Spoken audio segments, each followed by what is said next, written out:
Dodge Brothers to Charles Rolls and Sir Henry Royce's Rolls-Royce. From Plymouth to Buick to Ford, Chrysler, well, it is all here. A certain treat for auto connoisseurs.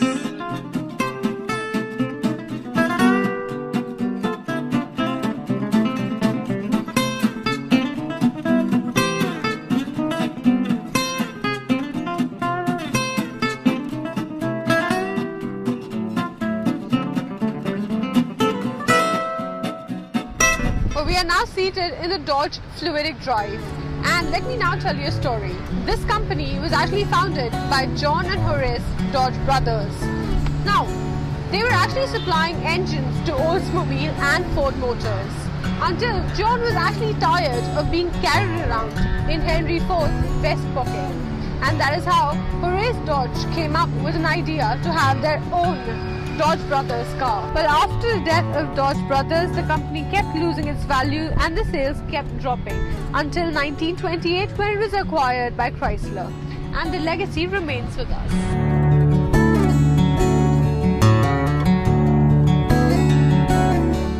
Even in the Buick, it all began with producing engines. Well, they are credited with having produced world's first valve-in-head engine, and now overhead technology is so ubiquitous.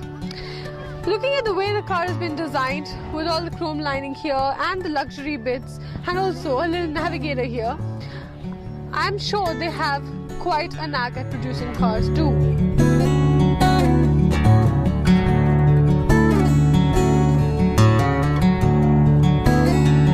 Who says the car of the future will run on water? This is a car of history, and it is amphibian. Well, this is the Ford's Amphibian.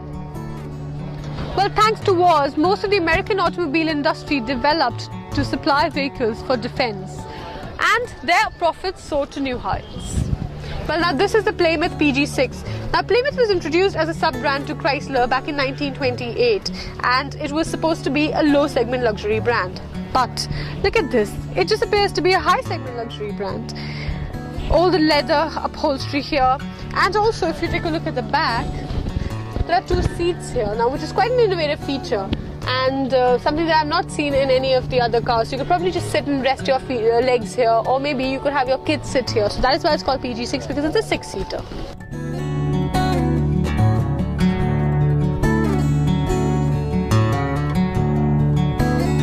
Third vintage car rally में हम सभी लोगों को अपने collection दिखाना चाहते हैं, जो हम इतने सालों से इतनी मुश्किलों से उनको तैयार करते हैं, और नए जनरेशन के लिए एक बहुत बड़ा लर्निंग है। वो अलग अलग फेजेस की कार को देख पाते हैं, 1910 से लेकर 20 में क्या फेज़ में, क्या डिज़ाइन में और टेक्नोलॉजी में फ़र्क है, और आज की गाड़ियों में क्या फ़र्क है, वो पहचान सकते हैं। For me, the third edition of the Vintage Car Rally holds a memorable experience because it was my first. And being on the roads that I normally used to commute to office in a very unconventional car was fun. I was in the car of 20s and was feeling nothing less than a Maharani of sorts. All I had to do was to pluck the courage to wave my hand.